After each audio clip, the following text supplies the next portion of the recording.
ladies. I'm Andrea Schell with another fantastic episode of What Would Men Say? We've got three very cool guys who are going to tell us what it's like being a man today. Let's go meet them. Hi, I'm Tariq. I'm single and I have an agency that promotes youth, sports, and fitness. Hi, my name is Scott. I've been married for about 3 years and I work in accounting. Hi, I'm Luis. I've been in a committed relationship for about 3 years and I am the co-founder of a social club here. So today we're going to be talking about what it's like being a man.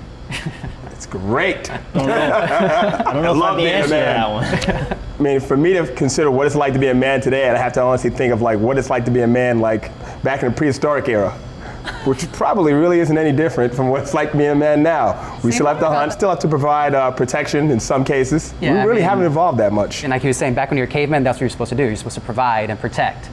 And it's just a different time, but the standards are the same, it seems like. I feel a little differently. I think being a man today involves a little bit more being in tune with not only your perceptions and equating those with your feelings, but also the perceptions of any women that are in your lives, or basically you have to have a higher degree of sensitivity than maybe you needed to have to get by, say even 20 years ago or so. I think you take on all the responsibilities you had as a man as far as providing and protecting and all that stuff.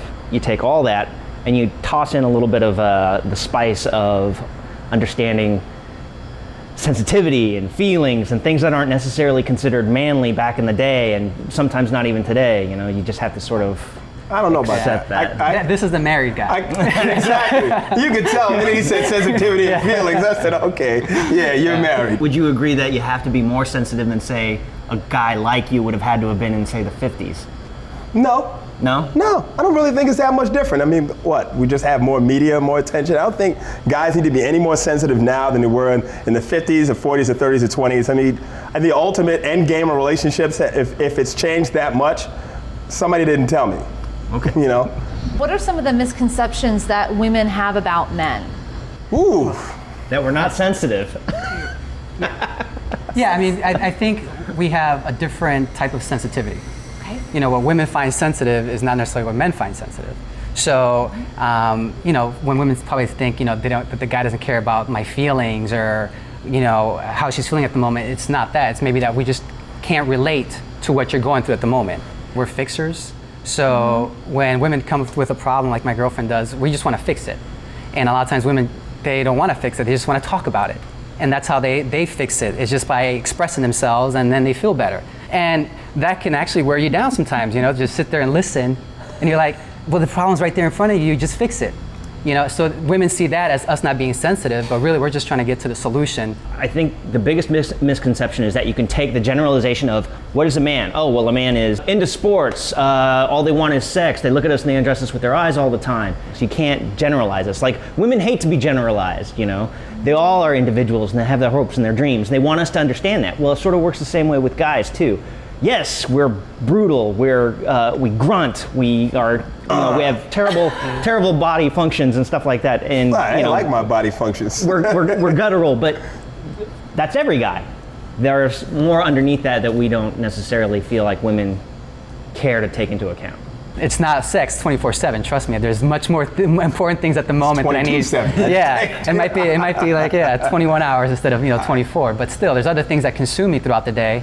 Maybe I don't know how you guys feel about it, but especially like men feel a lot of pressure because we have that pressure to have a career and have a good career and be able to provide. And that's, of course, that's a lot. You got it. You know, you come out as a guy. Yeah, to provide. You know, I mean, well, you know, if you tell a girl that you're working some minimum wage job and you're not real ambition to do anything, you're not going to have a girl. And that's a part of it. You know, men are driven by sex, but the reason we have good jobs and get big houses and stuff is so we can have a nice girl, a hot girl, you know, and we could have the women. So if you see it like that, we are driven to sex, but because of the sex, that's why we are ambitious and get careers and try to make a lot of money. Women always say, oh no, I don't judge a guy based on his possessions.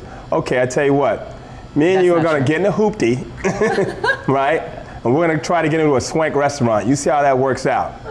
I guarantee you, no. Women want successful and powerful men just like anything else. It's like an aphrodisiac. Or I like to say. That's why you see younger women with older men. Money will make a bald spot look like a part. What do you think about that?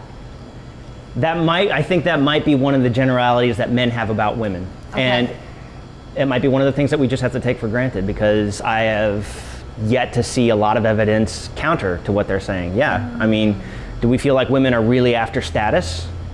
I have to say, yeah, I feel like the majority of women out there are after status, and things like looks and initial attraction are great for them to get the ball rolling. But in the end, you know, if they don't have the status, if they don't have their minimum status quota met by a certain guy, that guy really doesn't have a chance.